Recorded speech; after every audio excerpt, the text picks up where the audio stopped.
விக்னேஸ்வரா போற்றி, ஓம் நவக்கரன் அருளை போற்றி. மகர ராசி நேயர்களுக்கு வணக்கம். மகர ராசி காலப்புருஷ சக்கரத்தின் 10ஆம் இடம், கர்மஸ்தானம், தொழில் ஸ்தானம், ராஜ்யஸ்தானம். 1000 யோசைகள் கேட்டாலும் உங்கள் மனசு எப்படி இருக்கோ அப்படி தான் செய்வீங்க.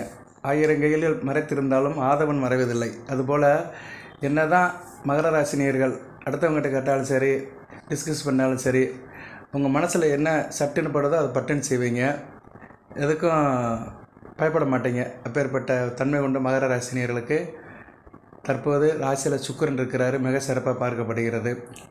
இந்த வீடியோ பதிவில்ங்க, இந்த டிசம்பர் 5ஆம் தேதி ஆயிடுச்சு. ஏற்கனவே ஒரு வீடியோ போட்டிருந்தேன் நான், வந்தாலே மகாலட்சுமின்னு. இதுக்கு முன்னாடி உள்ள வீடியோ பார்த்தீங்கன்னா தெரியும். அதில் சுக்கிரனை பற்றி சொல்லியிருந்தேன். ராசிக்கு ராஜயோகாதிபதி, ராசிக்கு 5-10 கூடையவன், பஞ்சமாதிபதி, கர்மஸ்தானாதிபதி நல்ல நிலைமையில் இருக்கிறாரு. செவ்வாயை பார்க்குறாரு, பிருகுமங்கல யோகத்தில் நல்ல நிலைமையில் இருக்கிறாரு. செவ்வாய் 7/12/2024 ராசிக்கு 7ஆம் இடத்துக்கு செவ்வாய் சுபத்துவம் அடைகிறாரு. அவர் வக்கரமும் அடைகிறாரு. நீச வக்கரம் அது உச்சத்துக்கு சமம், நல்ல நிலைமையாக பார்க்கப்படுகிறது.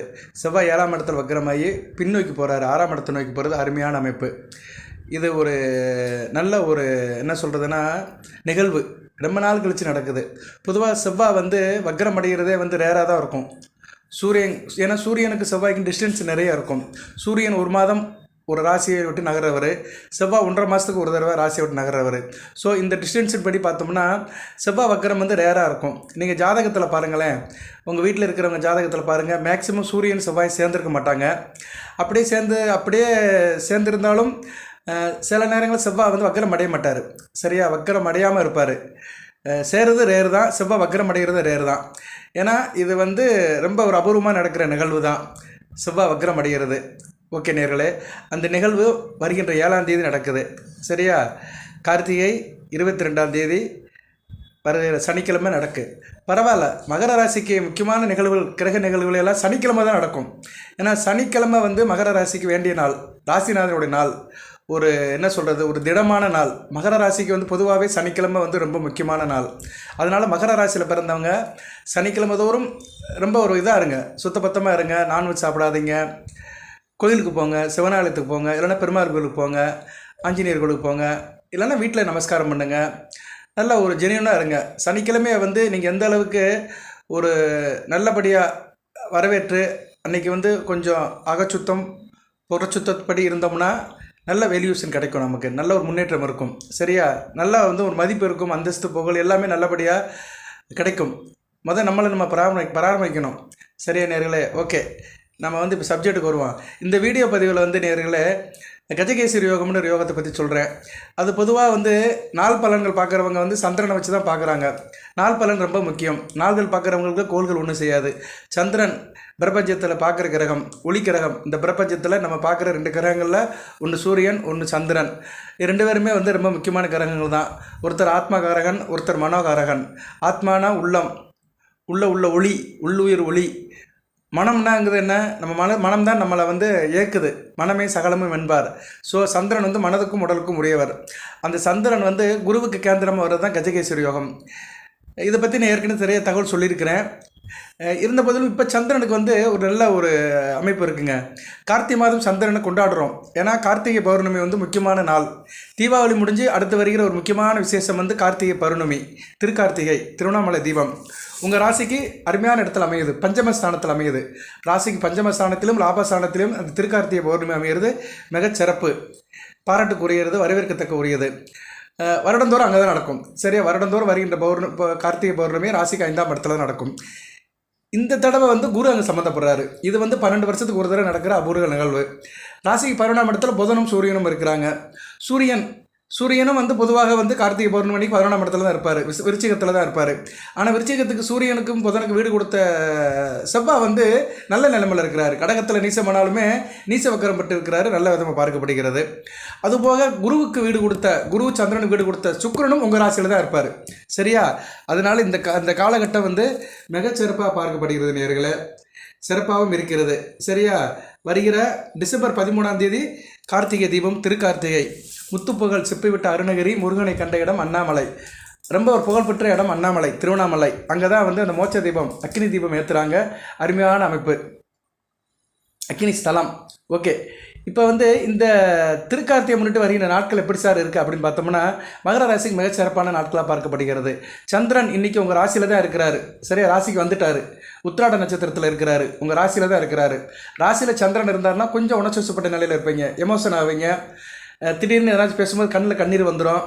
ஒரு என்ன செய்வீங்கன்னா, ராசியில் சந்திரன் போகிற அன்றைக்கெலாம் நம்ம வந்து கொஞ்சம் பற்றுதலோடு இருப்போம், ஆசாபாசமாக இருப்போம், மற்றவங்க மேலே ரொம்ப நேசிப்போம், யாராக இருந்தாலும் அவங்க மேலே இறக்கப்படுவோம்.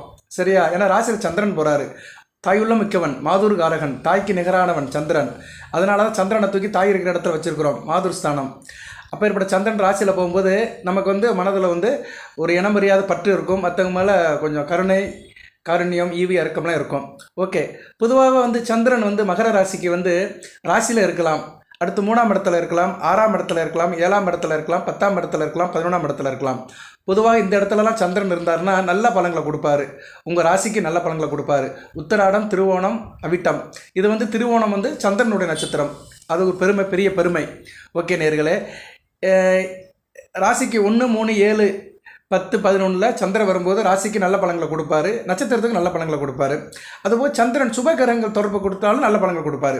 இந்த இடங்களை போக மற்ற இடங்களை சுபகரங்களை தொட்டுட்டு போனாலுமே, சுபகரங்களோடு சேர்ந்தாலும், சுபகரங்கள் பார்வைப்பட்டாலும் சந்திரன் நல்ல பலன்களை கொடுப்பாரு. மகர ராசிக்கு சந்திரன் என்ன சார் நல்ல பலன்களை கொடுப்பாரு அப்படின்னா, ஒருவரில் சொல்லிட்டு போயிடலாம். கணவன் மனைவிக்கு உறவை மேம்படுத்துவார். ஏன்னா ராசிக்கு 7 கூடியவன். அதனால் வந்து உங்கள் வீட்டுக்கு எதிர் வீட்டுக்காரன் நல்லா இருந்தானா நம்ம வீடு நல்லா இருக்குன்னு அர்த்தம். கணவன் மனைவி உறவு நல்லா இருக்கும், ஒருத்தருக்கு ஒருத்தர் பரஸ்பரமாக இருப்பீங்க. இது நல்ல ஒரு அமைப்புங்க. குடும்பத்தில் வந்து பெரும்பாலும் குடும்ப உறவில் வந்து பிரச்சனை வர இடமே கணவன் மனைவி உறவு. மிஸ் அண்டர்ஸ்டாண்டிங், புரிதல் கம்மியாக இருக்கிறது, பாசம் குறைஞ்சி போகிறது, பற்று குறைஞ்சி போகிறது, இது வந்து பொதுவாகவே கணவன் மனைவி உறவுக்கு வரும். ஏன்னா அது 2 பேருமே 2 பிரிவை சேர்ந்தவர்கள், ஆண்பால் பெண்பால். பிரச்சனை வர்றதுக்கு காரணமே அந்த பால் இனத்தில் தான் பிரச்சனை வரும். ஆணுக்கு பெண்ணை பிடிக்காமல் போயிடும், பெண்ணுக்கு ஆணை பிடிக்காமல் போயிடும். மிஸ் அண்டர்ஸ்டாண்டிங், ஈகோ, இது மாதிரி பிரச்சனைகள் வந்ததுனால குடும்பத்தில் சில பிரச்சனைகள் வரும். அதுபோக இன்டகிரேஷன், ஒற்றுமை, ஒருங்கிணைந்து போறுதல், ஃப்ரெண்ட்ஷிப் சர்க்கிளில் பிரச்சனை, சொந்த பந்தத்தில் பிரச்சனை, கூட்டு தொழிலில் பிரச்சனை, பங்கு சந்தையில் பிரச்சனை, நீங்கள் ஈடுபடுற காரியங்களில் பிரச்சனை, நீங்கள் எந்தெந்த விஷயத்தெல்லாம் உங்களை ஈடுபடுத்திக்கிறீங்களோ அதிலெல்லாம் பிரச்சனை. இதுக்கெல்லாம் சந்திரன் தான் வராரு. வெளி வட்டார போக்குவரத்துக்கு எல்லாத்துக்குமே சந்திரன் தான் வருவார். சரியா, அதனால் மகர ராசிக்கு நான் சொன்ன இத்தனை விஷயத்துலேயும் வந்து சந்திரனுடைய பங்களிப்பு இருக்குது. அதுபோக மனோகாரகன், உடல் காரகன். மனமும் உடலும் நல்லா இருக்கணுங்க. மனமும் உடலும் நல்லா இருக்கணும்னா உங்களுக்கு சந்திரன் நல்ல நிலைமையில் இருந்தார்னா அன்றைய பொழுது மிகச்சிறப்பாக இருக்கும். உடல் வலிமை இருக்கும், தேக ஆரோக்கியம் இருக்கும், ஆள் நல்லா இருப்பீங்க. சரியா, அதுபோக ஜனன ஜாதகத்தில் சந்திரன் ராசியில் கெட்டு போகக்கூடாது. அது நிறைய வீடியோவில் சொல்லியிருக்கிறேன் நான். சரியா, சந்திரன் கெட்டு போகாமல் இருக்கணும். வளர்பிறை சஷ்டியிலிருந்து தேய்பிறை பஞ்சமிக்குள்ளே பிறந்திருந்தீங்கன்னா நல்ல பலன்களை கொடுப்பாரு. அதுபோக சந்திரன் அமாவாசை சந்திரன் இருக்கக்கூடாது. சந்திரனுக்கு 2 நிலைப்பாடு இருக்குது, அமாவாசை சந்திரன், தேய்பிறை சந்திரன். அவர் வந்து தேய்பிறை சந்திரன், வளர்பிறை சந்திரன். தேய்பிறை சந்திரனை தான் அமாவாசை சந்திரன் சொல்கிறேன். இருள் சந்திரன், சந்திரனுக்கு ஒளி இல்லாமல் போயிடும். அப்படி இப்போ ஒளி இல்லாத அமைப்பில் பிறந்தவங்க வந்து அந்த அளவுக்கு ஜொலிக்க மாட்டாங்க, வாழ்க்கை நல்லா இருக்காது. இப்போ நீங்கள் மகர ராசிலே பிறந்தாலுமே நான் சொன்ன காலத்துக்கு பின்னாடி பிறந்திருந்தீங்க நல்லா இருக்காது. தேய்பிறை பஞ்சமிக்கு பின்னாடி வளர்பிறை பஞ்சமி வரைக்கும் வச்சுக்கோங்களேன், அந்த ஒரு 15 நாட்களுக்குள்ளே பிறந்தீங்கன்னா அந்தளவுக்கு சந்திரன் வந்து ஒளித்தன்மையில் இருக்க மாட்டார். சரியா, கொஞ்சம் வந்து அந்த ஒளித்தன்மை ரொம்ப கெட்டு போயிருக்கும். அதுபோக சூரியனுக்கு வந்து அவர் வந்து 11, 12ஆம் இடத்துல இருந்தாலும் நல்ல பலனை கொடுக்க மாட்டார். குறைஞ்சது சூரியனுக்கு 10ஆம் இடத்துல சந்திரன் இருக்கணும். சூரியனுக்கு 4, 7, 10ஆம் இடத்துல சந்திரன் வந்தார்னா நல்ல பலன்களை கொடுப்பாரு. இதை பற்றி நான் யோகம்லாம் போட்டிருக்கிறேன். அதம யோகம், வரிஷ்டா யோகம், சமயோகம்னு ஒரு வீடியோ முன்னாடி போட்டேன் நான். அந்த வீடியோவை பார்த்தீங்கன்னா உங்களுக்கு இன்னும் தெளிவாக தெரியும். அந்த யோகத்திலும் நிறைய பலன்கள் சொல்லியிருக்கிறேன். பொதுவாக சூரியனுக்கு சந்திரன் 11ஆம் இடம் 12ஆம் இடத்துல இருந்தாருன்னா அவங்க வந்து கிட்டத்தட்ட அமாவாசையை ஒட்டிய காலத்தில் பிறக்கிறாங்கன்னு அர்த்தம். அவங்க வந்து பொதுவாக அமாவாசை அன்னைக்கு சிவன் கோயிலுக்கு போகணும், சிவனை கும்பிடணும், பார்வதி பரமேஸ்வரியை கும்பிட்டு வந்தீங்கன்னா நல்லாயிருக்கும். உங்களுக்கு நீங்கள் நல்லா இருப்பீங்க. சரியா, அமாவாசை அன்னைக்கு சிவன் கோயிலுக்கு போகிறது ரொம்ப முக்கியமான விசேஷமான அமைப்பு. ஏன்னா மற்ற நாள் கோயிலுக்கு போகிறதெல்லாம் ஒரு பக்கம் இருந்தாலுமே அமாவாசை அன்று கோயிலுக்கு போகணும். சில பேர் அந்த திதி கொடுக்க போகணும், தாய் தாப்பன் இழந்தவங்க தான் போகணும் அப்படிலாம் சொல்லுவாங்க. அதெல்லாம் கிடையாது, அது வேறு சப்ஜெக்ட்டு. பொதுவாக அமாவாசை அன்றைக்கு கோயிலுக்கு போய் சிவசக்தியை கும்பிட்டு நம்ம விளக்கு போட்டு வர்றது வந்து நம்ம இந்த பிறவியில் பிறந்ததுக்கு, இந்த மனித பிறவியாக பிறந்ததுக்கு ஒரு தாய் தாப்பனுக்கு நன்றி சொல்கிற மாதிரி. நமக்கு தாய் தாப்பன் வந்து பார்வதி பரமேஸ்வரன் தான். நம்மளை பெற்றெடுத்தவர்கள் வேறு யாராக இருந்தாலுமே இந்த உலக மக்களை பெற்றெடுத்த பெற்றெடுத்தவர்கள் பார்வதி பரமேஸ்வரன் தான். எல்லாருமே அவருடைய பிள்ளைகள் தான். ஸோ அந்த தாய் தாப்பன் ஒன்றிய நாள் தான் அமாவாசை. சூரியனும் சந்திரனும் ஒன்றிய நாள் தான் அமாவாசை. அன்றைக்கு அவங்கள கும்பிடுறது ரொம்ப சந்தோஷம். அவங்க விருப்பப்படுவாங்க. பொதுவாக தெய்வத்தை நம்ம கும்பிட்டா நமக்கு மனசாந்தி கிடைக்கும். அதை தான் சொல்லுவாங்க, ஆலயம் போகிறது சாலமும் நன்றும்பாங்க. கோயிலுக்கு போயிருந்தோம்னா மனசில் நமக்கு ஒரு சாந்தி கிடைக்கும், அமைதி கிடைக்கும், நிம்மதி கிடைக்கும். ஆனால் நம்ம போய் கும்பிட்றதுனால தெய்வத்துக்கு ஒரு சந்தோஷம் கிடைக்கிறதுனா அது அமாவாசை அன்னைக்கு தான். அமாவாசை அன்னைக்கு போய் சிவசக்தியை கும்பிட்டோம்னா அவங்க சந்தோஷப்படுவாங்க. ஏனென்றால் அன்றைக்கி தான் அவங்க 2 பேரும் ஒன்று சேர்றாங்க. சூரியன் சிவன் வடிவமாகவும் சந்திரன் சக்தி வடிவமாக இருந்து இந்த பிரபஞ்சத்துக்கு ஒரு அருளை பாலிக்கிறாங்க. ஓகே நேயர்களே, நம்ம சப்ஜெக்ட்டுக்கு வருவோம். ஆனால் சப்ஜெக்ட்டுக்குள்ளே தான் இருக்கிறேன், நான் இன்னும் வெளியே போகல. ஏன்னா சந்திரனை பற்றி தான் பேசுகிறேன். சந்திரன் கஜகேசரி யோகம். குருவுக்கு அவர் கேந்திரமாக வருவார். 4, 7, 10 இல்லைன்னா குருவோட சேரும்போது கஜகேசரி யோகம். கஜம்னா என்ன சார்? யானை. கேசரினா சிங்கம். சமஸ்கிருதத்தில் கேசரினா அந்த மிருகபட்சி சாத்திரத்தில் சிங்கத்தை கேசரின்னு சொல்கிறாங்க. அதனால் பழைய புராண கதையெல்லாம் பார்த்திங்கன்னா கேசரிவர்மன் ஒரு கேரக்டர் வரும். பல ரஜபுத்திர மன்னர்கள் பேர்லாம் நிறைய பேர் கேசரிவர்மன் வந்திருக்கு. அந்த பேரை தனக்கு வச்சுருக்கிறாங்க. அவங்க அந்த காலத்தில் வச்சு அதை பாராட்டியிருக்கிறாங்க. ஸோ அந்த கேசரி யானை சிங்கத்தை எதிர்க்கும். அந்த எதிர்த்து நின்று போராடி ஜெயிக்கும். அப்பேற்பட்ட அமைப்பு பேர் தான் கஜகேசரி யோகம். அதாவது உங்கள் ஜனன ஜாதகத்தில் குரு ராசிக்கோ லக்கணத்துக்கோ 4, 7, 10ஆம் இடத்துல வந்தால் நல்ல பலன்கள் கொடுப்பாரு. பொதுவாக ராசிக்கு வந்தாலும் அதில் பலன்கள் இருக்கும். இப்போ ராசிக்குன்னா குரு எங்கே இருக்கணும் சார் அப்படின்னா ராசிலேயே இருக்கணும். ராசிலே இருந்தால் நீசமடைவார் குரு. ஒன்று இருந்தால் ஒன்று இல்லை. மகர ராசியில் குரு நீசமடைவார். நீசமடைகிறாருன்னு எப்படி சார் அப்படின்னோம்னா திருவோணம் 3ஆம் பாதம் வரைக்கும் தான் நீசமடைவார். உத்திராடம் 3, 4 அதுக்கடுத்து உத்திராடம் 2, 3, 4 திருவோணம் 1, 2, 3 இந்த 6 பாதத்தில் தான் அவர் நீச்சமடைவார். திருவோணம் 4ஆம் பாதத்தில் அவர் நீச்ச நிலையிலேருந்து வெளியே வந்துடுவார். இருந்த போதிலும் அவர் இயல்பு நிலை இல்லாமல் இருப்பார். ஒரு கிரகம் நீசமடைஞ்சு உடனே வெளியே வந்தாலுமே சோர்ந்து போயிருக்கும். சரியா? நமக்கு ஒரு 3 நாள் காய்ச்சல் சரியாக சாப்பிடாமல் இருந்தோம்னு வச்சுக்கோங்களேன், 4ஆவது நாள் ரொம்ப டயர்டாக இருப்போம். அது மாதிரி தான் ஒரு கிரகம் நீசமாகி அடுத்த நாளைக்கு போகும்போது கொஞ்சம் டயர்டாக தான் இருக்கும். அப்படி குரு ராசியில் இருந்தாலுமே அந்த குருச்சந்திர யோகம் இருக்கும். இருந்த போதிலும் வீடு கொடுத்த சனி பகவான் உச்சமாக இருக்கணும். வீடு கொடுத்த சனி பகவான் ஆட்சி உச்சத்தில் இருக்கணும். வீடு கொடுத்த சனி பகவான் கும்பத்தில் இருக்கலாம், இல்லைன்னா துலாமில் இருக்கலாம், இல்லைனா சுக்கரையும் கூட சேர்ந்து இருக்கலாம், இல்லைனா தனித்த புதன் பார்வையில் இருக்கலாம். சுக்கர பார்வையில் இருந்தாருன்னா குரு கொஞ்சம் நல்ல நிலைமையில் இருப்பார். ஏன்னா வீடு கொடுத்தவன் வளர்க்கும் போது அந்த நீசம் பங்கம் அடையும். இல்லைனா குருவும் சனி பகவான் பரிவர்த்தனையில் இருக்கலாம். இப்போ குரு வீட்டில் சனி பகவான் வீட்டில் குரு, மகரத்தில் குரு இருந்தார்னா சனி பகவான் தனுசுலையோ இல்லைன்னா மீனத்திலையோ இருந்தார்னா அந்த நீசம் பங்கப்பட்டுரும். சரியா? இது ஒரு அமைப்பு இருக்குது, நீச பங்கம்பாங்க. ஸோ ராசியில் குரு இருக்கிறதும் ஒரு வகைக்கு நல்லதான். ஆனால் திருவோணம் 3ஆம் பாதத்தை தாண்டி இருந்தார்னா கூடுதல் சிறப்பு. அடுத்து 4ஆம் இடம் மேசத்தில் இருக்கலாம், 7ஆம் இடம் கடகத்தில் இருந்தால் அருமை. இந்த அமைப்பில் பிறந்தவங்களுக்கு வாழ்க்கை நல்லா இருக்குங்க. ஒரு வரி பதில். நீங்கள் எந்த லக்கணத்தில்னாச்சும் பிறந்துட்டு போங்க, உங்களுக்கு என்ன தசைனாச்சும் நடக்கட்டும். கடகத்தில் குரு இருக்கிறாரு சார், பூச நட்சத்திரத்தில் இருந்தாரா சிறப்பு. ஏன்னா ராசிநாத நட்சத்திரத்தில் உச்சமடைவார். குருவுக்கு ஒரு பெரிய கிரெடிட் என்னென்னா சனி பகவான் வீட்டில் தான் நீசமடைவார். அதே மாதிரி சனி பகவான் நட்சத்திரம் பூசம் 1 தான் உச்சமடைவார். இதுதான் தொடர்பு. கிரகங்கள் ஜோதிடத்துக்குள்ளே போய் பார்த்தோம்னா நிறைய மேஜிக் இருக்கும், நிறைய வித்தைகள் இருக்கும். அப்படியே அதை பார்க்க நமக்கே பிரமிப்பாக இருக்கும். நிறைய மிராக்கிளாக இருக்கும். ரொம்ப இப்போ என்ன சொல்லுவாங்க, நமக்கு பெரிய ஒரு அதிர்ச்சியும் கொடுக்கும், மிரட்சியும் கொடுக்கும், ரொம்ப அதிசயங்களை கொடுக்கும். ஜோதிடம் ஒரு அற்புத கலைங்க. கடல் மாதிரிங்க. கடல் தண்ணி கூட வற்றி போயிடும், ஜோதிடம் வற்றி போகாது. ஒரு மனிதன் ஜோதிடத்தை பற்றி தெரியணும்னா எத்தனை பிறவி எடுக்கணும்னு சொல்கிறாங்கன்னா 3 பிறவி எடுக்கணுங்கிறாங்க. ஒரு பிறவிக்கு வயசு 120. அதான் தசாபத்தியை 120ஆக வச்சுருக்கிறாங்க. 3 பிறவி எடுத்தோம்னா 360 வயது. ஸோ 3 பிறவி எடுத்தால் தான் முழுமையாக ஜோசியத்தை கற்றுக்க முடியுங்கிறாங்க. நம்ம எங்கே 3 பிறவி எங்கே எடுக்க? நல்லா வளர்ந்தாலே 75 வயசு 80 வயசு வரைக்கும் தான் வாழ்கிறோம். அதுக்கு பிறகு தளண்டு போயிடுவோம். சரியா? எதுக்கு சொல்கிறோம்னா தளண்டு போயிடுவோமோ இல்லையோ நம்ம வாழ்க்கையை முடிச்சுருவோம். அந்த அளவுக்கு ஜோதிடத்தில் சப்ஜெக்ட் இருக்குது, விஷயம் இருக்குது, ஞானம் இருக்குது. ஸோ குரு ராசிக்கு 7ஆம் இடத்துல இருந்தார்னா நல்ல பலன்களை கொடுப்பாரு. அப்படி இருக்கிறவங்க நல்லா இருப்பாங்க. இப்போ இந்த வீடியோ கேட்குற நேயர்கள் யாரோ ஒருத்தருக்கு இருக்கலாம், 7ஆம் இடத்துல குரு இருக்கலாம். ராசிக்கு 7ஆம் இடம் நல்லா இருப்பாங்க, ரொம்ப கட்டுப்போக மாட்டாங்க, நல்லா வாழ்வாங்க.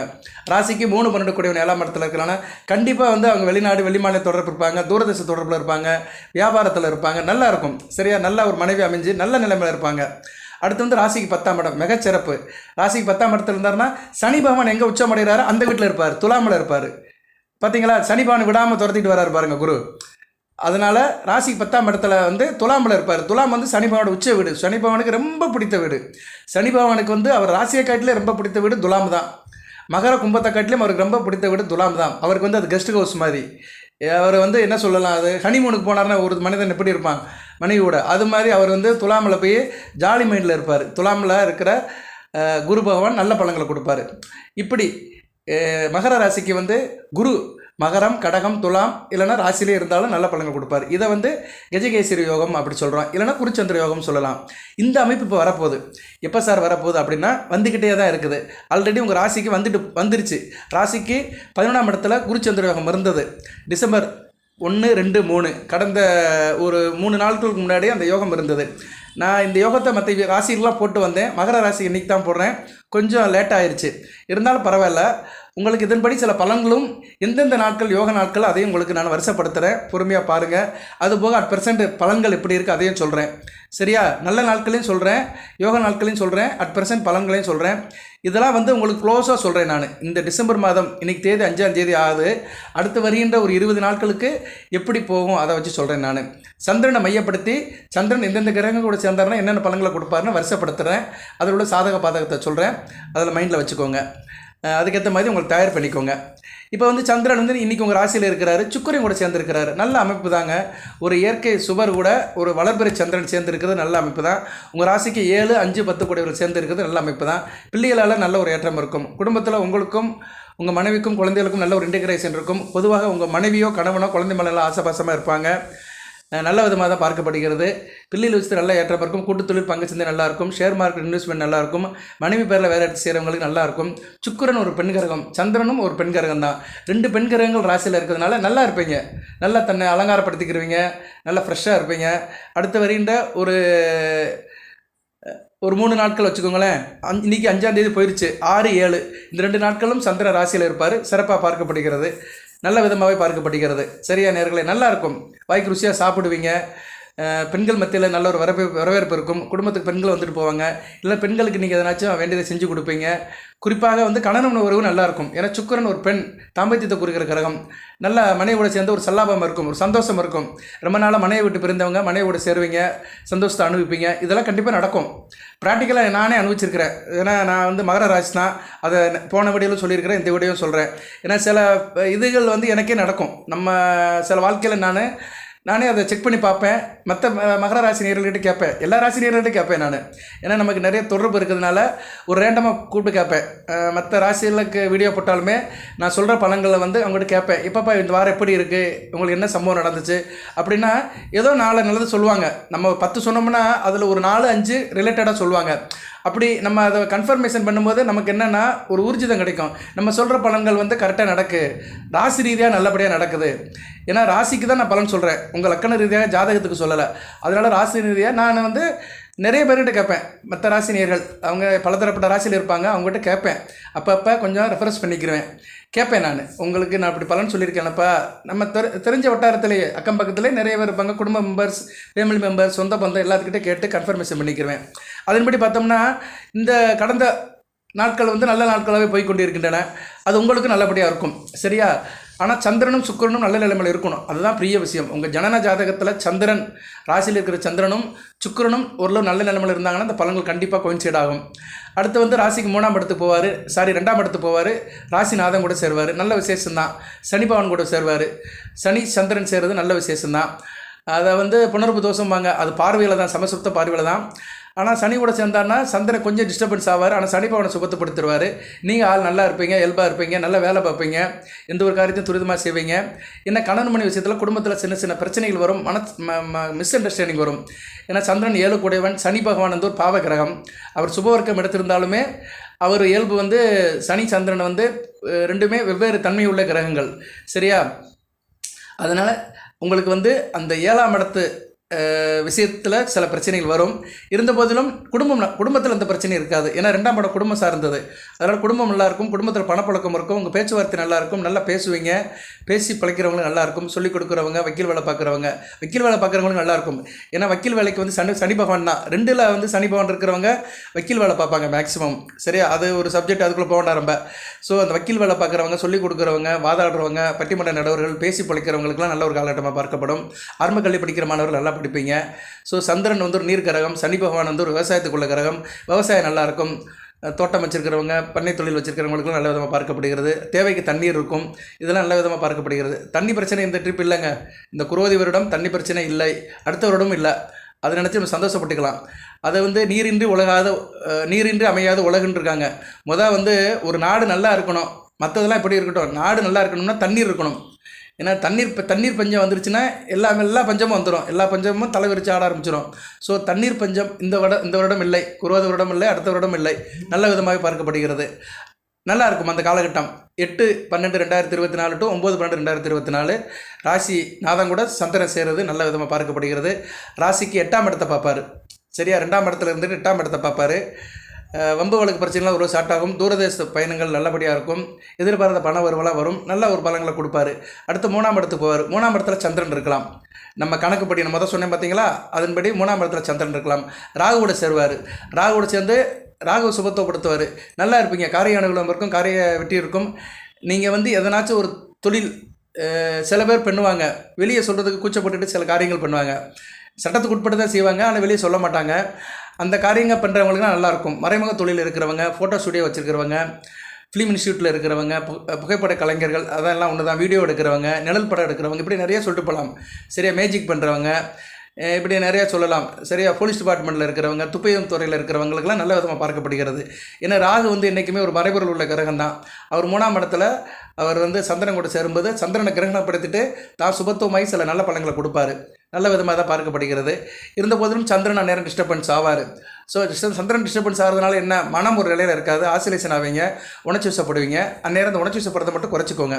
ஸோ உங்களை அப்படி பார்த்தோம்னா வருகின்ற 8ஆம் தேதியிலிருந்து டிசம்பர் 8லிருந்து அங்கிட்ட ஒரு 5 நாட்கள், 8, 9, 10, 11, 12, இந்த 5 நாட்கள் சந்திரன் சனி கூடயும் ராகு கூடயும் இருக்கிறாரு. இந்த 5 நாட்கள் நீங்கள் 2 விஷயத்தில் கவனமாக இருக்கணும். உங்கள் உடலையும் மனதையும் பார்த்துக்கணும், கணவன் மணி உறவில் விட்டு கொடுத்து போகணும். ஆனால் மற்ற பலன்கள்லாம் நடக்கும், மற்றதெல்லாம் நல்லா சிறப்பாக இருக்கும்.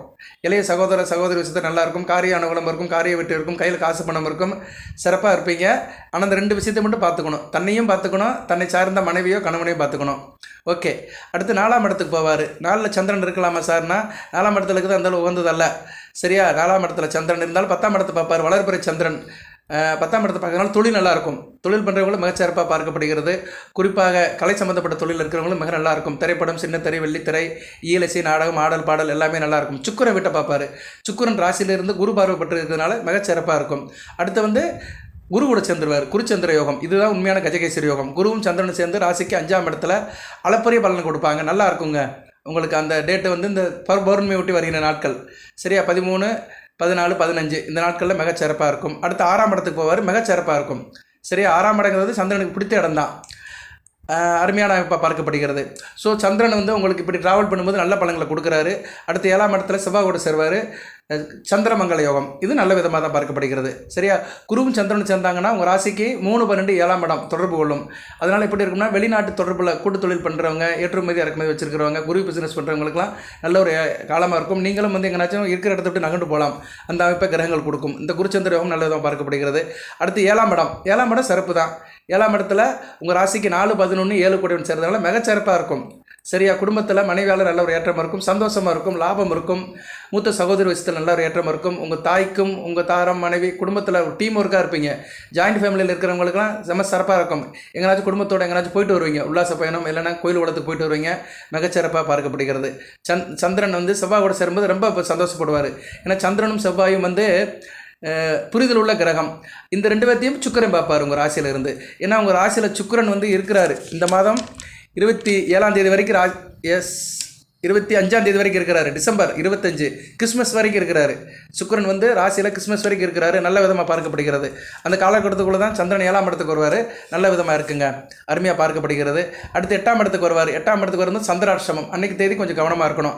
சரியா, டிசம்பர் 20, 21, 22 இந்த 3 நாட்கள் கொஞ்சம் கவனமாக இருக்கணும். அதுக்கடுத்து 9ஆம் இடத்துக்கு வந்தாலும் குரு பார்வைக்கு வருவார், சிறப்பாக இருக்கும்.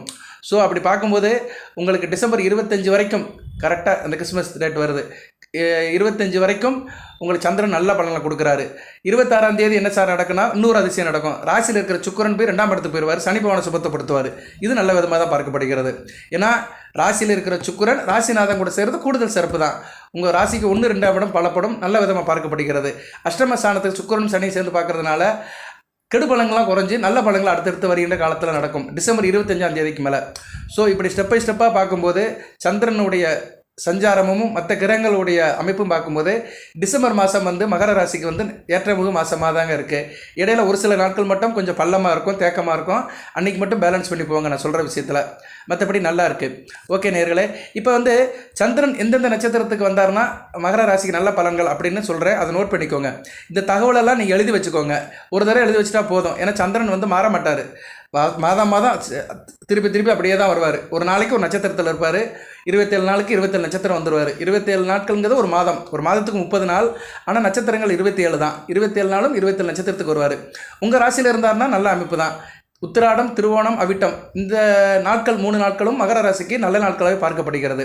அதுபோக உங்கள் நட்சத்திரம் 3 நட்சத்திரம் ராசியில் இருக்க 3 நட்சத்திரத்துக்குமே குரு பலம் உள்ள நாட்கள்னு ஒன்று இருக்குது. அதுக்கு நான் தனியாக வீடியோ போடுவேன். அது வந்து கூடுதலாக உள்ள பலன்கள். அதாவது ஒரு ராசிக்கு ஒரு நட்சத்திரத்துக்கு வந்து இப்படித்தான் பலன்கள் வருதுன்னு சொல்ல முடியாது. பல வகையில் பலன்கள் வரும். நன்மைகள் நடந்தாலும் பல வகையில் நடக்கும். அது வந்து ராசிநாதனை பொறுத்து அமையும். ராசிக்கு வேண்டிய கிரகங்கள் புதன், சுக்கிரன், செவ்வாய் இந்த 4 கிரகங்களும் நல்லபடியாக இருந்தால் இன்னும் கூடுதல் பலன்கள் இருக்கும். சந்திரன் இன்னும் கொஞ்சம் நல்ல நிலைமையில் இருந்தார்னா இன்னும் பலன்கள் கூடும். அது எப்படின்னா +++ன்னு போய்கிட்டே இருக்கும். அந்த அடுக்குகள் வந்து கூடிக்கிட்டே இருக்கும். இந்த கிரகங்கள்லாம் நல்ல இல்லைன்னு வச்சுக்கோங்களேன், பலன்கள் குறைஞ்சிக்கிட்டே இருக்கும். அதனால தான் சில நேரத்தில் வந்து சிலருக்கு வந்து ரொம்ப மோசமாக போயிடும் கோச்சாரத்தில் நிலவாய். நானே சொல்லிடுவேன், மகர ராசி வந்து ரொம்ப சிரமப்படுது, மகர ராசி வந்து ரொம்ப மல்லாடுது அப்படின்னு சொல்லுவேன். நானே நிறைய வீடியோ தமிழ்லே போட்டிருப்பேன்.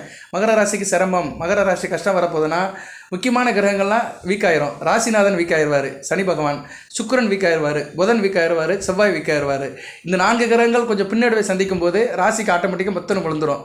சந்திரனும் அந்நேரம் பின்னடைவு அடைவார். ஏன்னா சந்திரன் பின்னடைவு வர்றாருன்னா பாவ கிரகங்களோட சேர்வார், சுப தொடர்பில் இருக்க மாட்டார், அம்மா வச்சு சந்திரனாக இருப்பார். இந்த காலகட்டத்தில் சந்திரன் வீக் ஆகிட்டாருன்னா 7 கூட விக்கெட் ஆகிடும்னா ராசிக்கு வந்து மொத்தமாக விழுந்துடும்.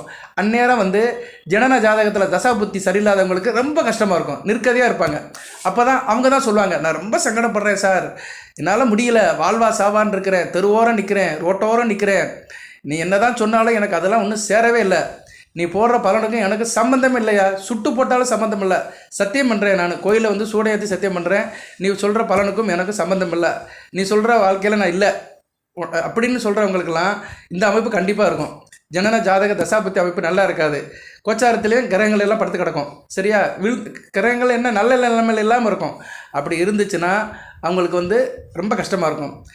அதுலேருந்து ரிக்கவரி ஆகுதுன்னா கொஞ்சம் நாள் ஆகும். கோச்சாரத்தில் ரிக்கவரி வந்து மாத கணக்கில் ஆயிரும். சரியா, மாத கணக்கில் கொஞ்சம் கொஞ்சமாக ரிக்கவரி ஆகி ஓரளவு பேலன்ஸ் பண்ணோம். சில பேருக்கு வந்து வருடக்கணக்காக பிரச்சனை இருக்கும், எந்திக்கவே முடியாது. சாப்பாட்டுக்கு தான் பிரச்சனை இருக்கும். ஏதோ சாப்பாடும் போது முழுமையாக சாப்பிட முடியாது. வயிறு அரை வயிறு கடன் வாங்கி ரொம்ப லோல் படுறவங்களாம் நாட்டில் நிறைய இருக்காங்க. அன்றாடம் கஷ்டப்படுறவங்களாம் நிறையா இருக்கிறாங்க. அவங்களுக்கு பார்த்தோம்னா ஜனன ஜாதகம் சரியில்லாமல் இருக்கும், ரொம்ப கஷ்டப்பட்டுட்டு இருப்பாங்க. ஜாதக ரீதியாக சில அசுப பலங்கள் நடக்க தான் செய்யும். அதுகளுடைய உச்சம் வந்து வரும்போது ரொம்ப கஷ்டப்படுவாங்க. பட் அதுக்கு ஒரு மாற்றம் வரும். சரியா, அது வந்து 7 சனி காலகட்டத்தில் ரொம்ப அடித்து துவைக்க தான் செய்யும். இப்போ அடுத்த சனி பயிற்சி நல்லா இருக்கிறதுனால ஓரளவு மகர ராசி வந்து அடுத்த வருட காலத்தில் கொஞ்சம் எந்திரிச்சு நிற்கும். சரியா, இது வந்து ரொம்ப கஷ்டப்படுறவங்களுக்கு தான். மற்றபடி நார்மலாக இருக்கிறவங்க, ஜனன ஜாதகம் நல்லா இருக்கிறவங்கலாம் ஓரளவு நல்லபடியாக தான் இருப்பாங்க. அதில் நான் சொன்ன மாதிரி அந்த அடுக்கு நிலைகள் நல்லா இருக்கிறவங்க பெரிய லெவலில் இருக்கிறாங்க. மகர ராசியில் இன்றைக்கி கோடீஸ்வரன் இருக்கிறாங்க, டாப் மில்லியன் இருக்காங்க, மல்டி மில்லியன் இருக்கிறாங்க, உலகத்தில் பெரிய பெரிய பணக்காரங்க இருக்கிறாங்க. தமிழ்நாட்டின் உச்ச நட்சத்திரமும் மகர ராசி சேர்ந்தவர் தான், திருவோண நட்சத்திரத்தில் பிறந்தவர் தான். ஸோ அவர்கிட்ட நம்ம போய் குறை சொல்ல முடியுமா? அவருக்கு இல்லாத செல்வாக்கா, சொல்வாக்கா, பணபலமா, ஆள் பலமா, எல்லா பலமும் இருக்குது. எதுக்கு சொல்ல வரேன்னா மகர ராசியிலையும் உச்சம் தொட்டவர்கள் நிறையா இருக்கிறாங்க. பேரை சொல்லலாம், வெளி உலகத்தில் சொல்லலாம், பட் நமக்கு தேவையில்லை. மகர ராசிலையும் கஷ்டப்படுறவங்களும் நிறையா இருக்கிறாங்க. அது வந்து அவங்களுடைய கர்மாவை பொறுத்து. ஓகே, இப்போ வந்து சந்திரன் வந்து நல்ல நிலைமையில் தான் வராரு. ஓகே சார், இப்போ வந்து இந்த வீடியோ பதிவில் இதை தான் உங்களுக்கு சொல்கிறதுக்கு நான் ஃபோன் பண்ணேன். சாரி, வீடியோ போட்டேன். இப்போ வந்து ராசியில் சந்திரன் இருந்தாலும் நல்ல அமைப்பு தான். ராசியில் உள்ள 3 நட்சத்திரத்தை சந்திரன் இருந்தால் நல்ல அமைப்பு தான். அதுபோக வந்து பூரட்டாதி, உத்திரட்டாதி, ரேவதி இந்த 3 நட்சத்திரத்தில் இருந்தாலும் நல்ல அமைப்பு தான். இதெல்லாம் காலநிலை பார்த்துக்கோங்க. அன்றைக்கி தேதி இந்த நட்சத்திரம் வந்துச்சுன்னா அன்றைக்கி உங்களுக்கு நல்லா இருக்குன்னு அர்த்தம். அதே மாதிரி உங்களுக்கு வந்து புனர்பூசம், திருவாதிரை, மிருகசீரிஷம் இந்த நட்சத்திரத்தில் சந்திரன் வரும்போது நல்ல பலன்களை கொடுப்பார். அடுத்து வந்து ராசிக்கு 7ஆம் இடத்துல வந்தாலும் ஓரளவு நல்ல பலன்களை கொடுப்பார். ராசிக்கு 7ஆம் இடத்துல புனர்பூசம், பூசம், ஆயில்யம் இந்த நட்சத்திரத்தில் வந்தாலும் நல்ல பலன்கள் கொடுப்பார். அடுத்து வந்து ராசிக்கு 10ஆம் இடம் சித்திரை, சுவாதி, விஷாகம் இந்த நட்சத்திரத்தவரும் நல்ல பலன்கள் கொடுப்பார். அடுத்து அனுசம், கேட்டை, இந்த நட்சத்திரத்தில் வரும்போது நல்ல பலன்கள் கொடுப்பாரு. இந்த நட்சத்திரங்கள்லாம் உங்களுக்கு வந்து ராசிக்கு வந்து முக்கியமான நட்சத்திரங்கள். சரியா? சந்திரன் டிராவல் பண்ணும்போது இந்த நட்சத்திரத்துக்கு வந்து மகர ராசிக்கு நல்ல பலன்கள் கொடுப்பாரு. இதெல்லாம் நோட் பண்ணி வச்சுக்கோங்க. அந்த நட்சத்திரம் அன்றைக்கி உங்களுக்கு நல்ல பலன்கள் நடக்கும். அதுபோக உங்கள் நட்சத்திரம் 3 நட்சத்திரம் உத்திராடம், திருவோணம், அவிட்டம், இந்த 3 நட்சத்திரத்தை பற்றி அடுத்து வர வீடியோவில் தகவல் சொல்கிறேன். நிறைய தகவல் இருக்குது. அது ஒவ்வொரு நட்சத்திரத்துக்கும் ஆகாத நட்சத்திரங்கள், அவயோகி நட்சத்திரங்கள், அதுபோக மற்ற சப்ஜெக்ட்லாம் நிறையா இருக்குது. அதை உங்களுக்கு சொல்கிறேன். அது உங்களுக்கு தேவைப்படும். அதுபோக தசாபுத்தியை பற்றி சில தகவல் இருக்குது, அதை கொடுக்குறேன் நான். தசாபுத்தி பலன்கள் வேறு. ஆனால் தசாநாதர்கள் வந்து உங்கள் ஜென்ம நட்சத்திரத்துக்கு எந்த நட்சத்திரத்தில் இருந்தால் நல்ல பலன்கள் கொடுக்க மாட்டாங்கன்னு பேசிக் இன்ஃபர்மேஷன் இருக்குது. அதை சொல்கிறேன். அதை நீங்களே வந்து வச்சுக்கலாம். இப்போ உங்களுக்கு தெரியும். இப்போ வந்து நீங்கள் வந்து இப்போ மகர ராசியில் ஒருத்தருக்கு குரு திசை நடக்குது. குரு வந்து எந்த நட்சத்திரத்தில் இருக்கிறாரு அதை நீங்கள் பார்த்துடலாம். உங்கள் ஜாதக புத்தகத்தில் பார்க்கலாம். நீங்கள் வந்து இப்போ திருவோண நட்சத்திரத்தில் பிறந்திருக்கிறீங்க, குரு திசை நடக்குது. குரு எந்த நட்சத்திரத்தில் இருக்கிறாரு, அந்த திருவோணத்துக்கு வந்து ஆகிற நட்சத்திரத்தில் இருக்காதா, ஆகாத நட்சத்திரத்தில் இருக்கிறாரா பார்க்கணும். திருவோண நட்சத்திரத்துக்கு ஆகிற நட்சத்திரம், திருவோண நட்சத்திரத்துக்கு வேண்டிய நட்சத்திரத்தில் இருந்தாருன்னா குரு திசை வந்து பேசிக்காக நல்லாயிருக்கும். அதுக்கு போக குரு இருக்கிற நிலைமையை பொறுத்து அவர் வந்து எந்த வீட்டில் இருக்கிறாரு, எந்த கிரகம் கூட சேர்ந்துருக்கிறாரு, எந்த கிரகம் கூட பார்வையை வாங்கியிருக்கிறாரு, அவருடைய நிலைப்பாடை பொறுத்து அது பலன்கள் கொஞ்சம் முன்ன பின்ன இருக்கும். ஆனால் பேசிக்காக வந்து குரு திசை நல்லா இருக்கும்னு சொல்லிடலாம். இந்த தகவலையும் நான் சொல்கிறேன். இப்படி நிறைய தகவல் இருக்குது. சரியா நேர்களே? அதை வந்து இந்த தசாபுத்தி அமைப்பு வரும்போது நான் வந்து உங்களுக்கு வருஷப்படுத்துகிறேன். ராகு திசையிலேருந்து போடுறேன். ராகு திசை, குரு திசை, சனி திசை, புதன் திசை, இந்த 4 திசையில் போட்டாலே மகர ராசிக்கு வந்து ஒரு 25 வயசுலேருந்து ஒரு 75 வயசுக்கு உட்பட்டவங்களுக்கு பலனை சொல்லிடலாம். தசாபுத்தி பலன்களை சொல்லிடலாம். கண்டிப்பாக போடுறேன். நான் எல்லா இதெல்லாம் எடுத்து வச்சுருக்கிறேன். சப்ஜெக்ட்லாம் எடுத்து வச்சுருக்கேன், கண்டென்ட்லாம் எடுத்து வச்சுருக்கிறேன். அதை வந்து கொஞ்சம் எல்லாமே அதை வந்து நான் வந்து கொஞ்சம் ஃப்ரேமிங் பண்ணி கண்டிப்பாக உங்களுக்கு வீடியோ போடுறேன். ஒவ்வொரு தசையாக போடுறேன் நான். அது பெரிய சப்ஜெக்ட்டு. ஆல்ரெடி ஏற்கனவே போட்டிருக்கிறேன், பழைய வீடியோக்கெல்லாம் போட்டிருக்கிறேன். அதை மறுபடியும் ரிவைஸ் பண்ணி கூடுதல் தகவலோடு போடுறேன். அதை நீங்கள் ஃபாலோ பண்ணிங்கன்னா நல்லபடியாக இருக்கும். ஓகே நேர்களே, இப்போ வந்து இந்த கஜகேசரி யோகம் வந்து நல்ல விதமாக தான் பார்க்கப்படுகிறது. சந்திரன் வந்து நல்ல விதமாக தான் இருக்கிறாரு, சிறப்பாக தான் பார்க்கப்படுகிறது. ஓகே, நீங்கள் சொல்கிறீங்க எல்லாம் நல்லதாப்பா இருக்குது, இந்த கோச்சாரத்தில் இந்த டிசம்பர் மாதம் எந்த கிரகம் சரியில்லை அப்படின்னு பார்த்தோம்னா புதன் கொஞ்சம் நல்ல நிலைமையில் இல்லாமல் இருக்கிறாரு, வக்கரம் அடைஞ்சு இருக்கிறாரு. புதன் வந்து ராசிக்கு 11ஆம் இடத்துல விருச்சிகத்தில் இருக்கிறாரு. 7ஆம் தேதி வரைக்கும் தான் அவருக்கு கொஞ்சம் டிஸ்டர்ப் ஆகும். ஏன்னா 7ஆம் தேதிக்கு மேலே வீடு கொடுத்த செவ்வாய் வந்து நல்ல நிலைமைக்கு வரதுனால அந்த பிரச்சனை தீர்ந்து போயிடும். இருந்த போதிலும் புதன் 14ஆம் தேதி வரைக்கும் வக்கரகதியில் தான் இருக்கிறாரு. கொஞ்சம் கவனமாக இருங்க. டாக்குமெண்டேஷன் விஷயத்தில் கவனமாக இருங்க. 6, 9 கூடையவன். சரியா? 14, 12 வரைக்கும் அவர் வந்து வக்கரம் இருக்கிறார். அதுக்கு பின்னாடி வக்கர நிவர்த்தி அடைஞ்சு நேர்கதியில் பயணிக்கிறாரு. நேர்கதியில் பயணித்தாலுமே அவர் 3/1/2025 வரைக்கும் 11ஆம் இடத்துல தான் இருக்கிறாரு. ஸோ டிசம்பர் 14ஆம் தேதிக்கு மேலே புதனால் உங்களுக்கு அளப்பரிய யோகம் கிடைக்கும். ஸோ அப்படி என்ன பலன்கள் சார் கிடைக்கும் அப்படின்னா, உத்தியோகத்துக்கு போகிறவங்க நல்லா இருப்பீங்க. புதன் சம்மந்தப்பட்ட உத்தியோகம் நிறையா இருக்குது இன்றைக்கி. சரியா? புதன் எழுத்து சிஸ்டர் ரிலேட்டடாக இருக்கிறவங்க, சாஃப்ட்வேர் இன்ஜினியர், கணக்கு வேலை பார்க்குறவங்க, அப்புறம் டேபிள் ஒர்க் பார்க்குறவங்க, அக்கௌண்ட், ஆடிட்டரு, டீச்சர் வேலை, சொல்லிக் கொடுக்குற வேலை, எல்லாமே புதன் தான் வருவார். அதுபோல் நண்பர்கள் விஷயத்தில் நல்லா ஏற்றமாக இருக்கும். நண்பர்களால் நல்ல ஒரு பலன் கிடைக்கும். இதெல்லாம் நல்லபடி நடக்கும். அடுத்து 9ஆம் இடம் பாக்கியஸ்தானம் நல்ல விதமாக பார்க்கப்படுகிறது. ஏற்கனவே அந்த பாக்கியஸ்தானம் சம்மந்தப்பட்ட சுக்கிரன் நல்ல நிலைமையில் இருக்கிறாரு. ஏன்னா பாக்கியஸ்தானங்கிறது 9ஆம் இடம் புதன் வீடு தான். ஆனால் அந்த பாக்கியத்தை கொடுக்குற கிரகம் யாருன்னா மகாலட்சுமி தான். அதை தான் பாக்கியலட்சுமிங்கிறாங்க. பாக்கியம் என்ற வார்த்தைக்கு வந்து சொந்தக்கார கடவுள் வந்து லக்ஷ்மி தான், பாக்கிய லட்சுமி அப்படின்னு வச்சுருக்கிறாங்க. ஸோ அந்த சுக்கிரனும் ராசி அடுத்து ராசிநாதன் சம்மந்தப்படுறதுனால அந்த பாக்கிய நல்லபடியாக இருக்கும். பாக்கியலட்சுமியோட அனுகிரகம் முக்கியமாக கிடைக்கும். பாக்கியம்னா என்ன? நல்ல ஒரு அனுகூலமான காரியங்கள் நமக்கு நடக்கும். தொட்ட காரியம் தொடங்கும். அந்த காலத்தில் சொல்லுவாங்க, வீட்டுக்கு புது மருமக வருவான்னு வச்சுக்கோங்களேன். மருமக வருவா, ஒரு பையனை கட்டி கொண்டு வராங்கன்னா மருமக வருவா, மருமகளே வா வா வா, உன் வலது காலை எடுத்து வைத்து வா வா வா, அப்படி ஒரு பாடலே இருக்குது. பழைய பாடல் திருமண நாள் அன்றைக்கி போடுவாங்க. அந்த காலத்தெல்லாம் போடுவாங்க. இப்போ போடுறாங்களோ என்னன்னு தெரியல. சாரதான ஒரு படம், பழைய படம், SSR இந்த அம்மா விஜயகுமார் எடுத்த படம். அந்த பாடல் போடாத திருமண விழாவே இருக்காது. நான் சின்ன பிள்ளையாக இருக்கும்போது கண்டிப்பாக கோயிலில் கல்யாணம் நடந்து அந்த மணமகனும் வீட்டுக்கு வரும்போது, மாப்பிள்ளை வீட்டுக்கு வரும்போது கண்டிப்பாக அந்த பாட்டை போடுவாங்க. மணமகளே வா வா வா, உன் வலது காலை எடுத்து வைத்து வா வா வா, குணமிருக்கும் குணமகளே வா, எங்கள் கோயில் வாசல் அலம்புற வா அப்படின்னு சில வரிகள் போகும். எதுக்கு சொல்ல வரேன்னா, அந்த மணமகள் வரும்போது வீட்டில் இருக்கவங்க சொல்லுவாங்களாம், பானை பிடித்தவள் பாக்கியலட்சுமி அப்படிம்பாங்களாம். அந்த அம்மா அந்த பொண்ணு வந்து அன்றைக்கி புருஷன் வீட்டில் வந்து விளக்கேற்றுவா, தீபம் ஏற்றுவா, அடுத்து வந்து பால் காய்ச்சுவா. சரியா? ஒரு இனிப்பு செய்வா. அன்றைக்கி சாஸ்திரம், அன்றைக்கி பகலில் வந்து ஏதோ ஒரு இனிப்பு செய்வான்னு வச்சுக்கோங்களேன். விளக்கேற்றிட்டு கணவன் வீட்டில் உள்ள அடுப்படியில் பால் காய்ச்சி எல்லாத்துக்கும் கொடுப்பா. அந்த பானையில் பால் காய்ச்சுவா. அப்போ தான் சொல்லுவாங்க, பானை பிடித்தவள் பாக்கியலட்சுமி. அந்த மருமகள் வந்து குல வழக்காக குத்து வழக்காக இருந்தாலும் அந்த குடும்பம் முன்னேறிடும். அது ஏன்னா ஒரு பொண்ணுக்கு வந்து மறுவாழ்வு கொடுக்கறது. சரியா? தாய் வீட்டில் பிறந்து கணவன் வீட்டுக்கு வந்துட்டு தானும் நல்லபடியாக இருந்து கணவனையும் நல்லபடியாக ஆக்கி அந்த குடும்பத்தையும் நல்லபடியாக ஆக்குவா. அந்த குடும்பத்தை கௌரவத்தை காப்பாற்றுவா. அதுதான் அந்த காலத்தில் சொல்லுவாங்க, பானை பிடித்தவள் பாக்கியலட்சுமி. அவள் வந்த நேரம் அந்த குடும்பம் ஆள்போல் தலைத்து பால் போல பெருகும். அந்த குடும்பத்தில் இருக்கிற மாமனார் மாமியார் மச்சினே குழுந்தியா இவங்க பேச்செல்லாம் இவங்களுக்கெல்லாம் நல்லபடியாக நடந்து அவங்களையும் நாளாக்கி வளர்த்து இவளும் அந்த குடும்பத்தில் ஒரு ஐக்கியமாகி குழந்தை குட்டிகளை பொறுத்து இவள் வந்து தனக்குன்னு ஒரு வாழ்க்கையை உருவாக்கிடுவா. ஒரு பெண் ஒரு மறு வாழ்க்கையாக அமைகிற இடம் வந்து கணவன் வீடு. ஸோ இதுக்கு வந்து முக்கியமான விஷயம் என்னென்னா அந்த மகாலட்சுமியோட கடாட்சியம், அந்த பாக்கியம் என்ற வார்த்தைக்கு இவ்வளோ பொருள் இருக்குது. இன்னும் சொல்லிகிட்டே இருக்கலாம். எதுக்கு சொல்ல வரேன்னா, அப்பேற்பட்ட அந்த பாக்கியலட்சுமி வந்து மகர ராசிக்கு வந்து இப்போ ராசியில் வாசம் பண்ணியிருக்கிறார் சுக்கிரன் வடிவத்தில். அடுத்து வந்து ராசிநாதன் கூட போய் சுக்கிரன் சேரும்போது அந்த அமைப்பு இருக்கும். ஸோ அப்படி பார்க்கும்போது மகர ராசிக்கு வந்து இப்போதைக்கு வந்து நல்ல விதமாக பார்க்கப்படுகிறது. நான் கொஞ்சம் உதாரணத்துக்கு சில தகவல்கள் சொல்லியிருக்கிறேன். அது வந்து இயற்கை உள்ளது தான், நடைமுறையில் நடக்கிறது தான் கொஞ்சம் நான் இதில் மேட்ச் பண்ணியிருக்கிறேன். சரியா? கேட்குறவங்களுக்கு ஒரு சுவாரஸ்யம் இருக்குன்னு தான் சொல்லியிருக்கிறேன். சில பேருக்கு போர் அடிக்கலாம், என்னடா எல்லா வீட்லையும் நடக்கிறதானே சொல்கிறான், இதுக்கு ஒரு வீடியோ போடணுமா, ஒரே வாரத்தில் முடிச்சிருக்கலாமா அப்படின்னு நினைக்கிறவங்களும் இருக்காங்க. இருந்தாலும் சில நேரங்களில் சில தகவல்களை சில இதோடு கலந்து தான் சொல்ல முடியும். சரியா நேர்களே? ஏன்னா இன்றைக்கி இது மாதிரி தகவல்களை சொல்கிறதுக்கும் ரொம்ப கம்மியாக இருக்குது, தகவலெலாம் கேட்க முடியல. அதனால தான் இந்த வீடியோ வாயிலாக சொல்கிறேன். பட் இது நல்ல விசேஷம்தான், பெண்களுக்கு வந்து வேண்டிய விசேஷம். சரியா? பெண்களுக்கு வந்து இந்த தகவல் வந்து ஒரு முக்கியமான தகவல். திருமணம் ஆகாத கன்னி பெண்கள் வந்து தன் கணவன் வீட்டுக்கு போகும்போது தன்னுடைய பொறுப்பு என்னன்னு நினச்சிக்கணும். சரியா? தன்னுடைய பொறுப்பை நினைத்து தன்னுடைய நிலைப்பாடு நினைத்து நல்லபடியாக இருந்தாங்கன்னா தானும் நல்லபடியாக இருக்கலாம், கணவன் குடும்பத்தையும் நல்லபடியாக வச்சுக்கலாம். ஓகே நேர்களே, மகர ராசிக்கு வந்து கிரக நிலை நல்லா தான் இருக்குது.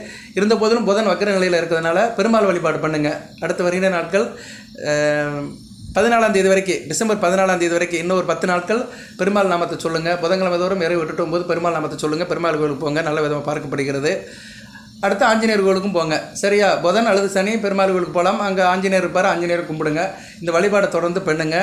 அடுத்தடுத்து தகவல்களை போடுறேன், நல்லபடியாக இருக்கும். செவ்வாய் ஓரளவு நியூட்ரல் ஆகிட்டார். சரியா? 7ஆம் தேதிக்கு மேலே நல்ல நம்மளுக்கு வந்துடுவார். அடுத்தடுத்து சொல்கிறேன். செவ்வாயுடைய அந்த நீச வக்கரத்துக்கும் வாய்ப்பு இருந்தால் வீடியோ போடுறேன், இல்லைன்னா வேறு தகவலுக்கு உங்களுக்கு தகவலை சொல்கிறேன். தொடர்ந்து பாருங்கள். நம்ம சேனலை சப்ஸ்கிரைப் பண்ணுங்கள், பெல் பட்டனை ஆன் பண்ணுங்கள், நோட்டிஃபிகேஷன் வர எல்லா வீடியோவும் பாருங்கள். ஜோயா சாதம் செக் பண்ணுறவங்க அணுகுங்க, நல்லபடியாக பார்த்து கொடுப்போம். வாழ்த்துக்கள் நேயர்களே. எல்லாம் வல்ல இறைவன் மகர ராசி நேயர்களுக்கு சில சௌபாகியத்தையும் சில ஐஸ்வர்யத்தையும் சில நன்மையிலும் கொடுப்பார். அனைத்து வளங்கள் நலங்களை பெற்று தேக ஆரோக்கியத்துடன் தீர்க்காயலுடன் நீடோடி வாழ்க, நிறைந்த வளம் பெறுக. நன்றி நேயர்களே.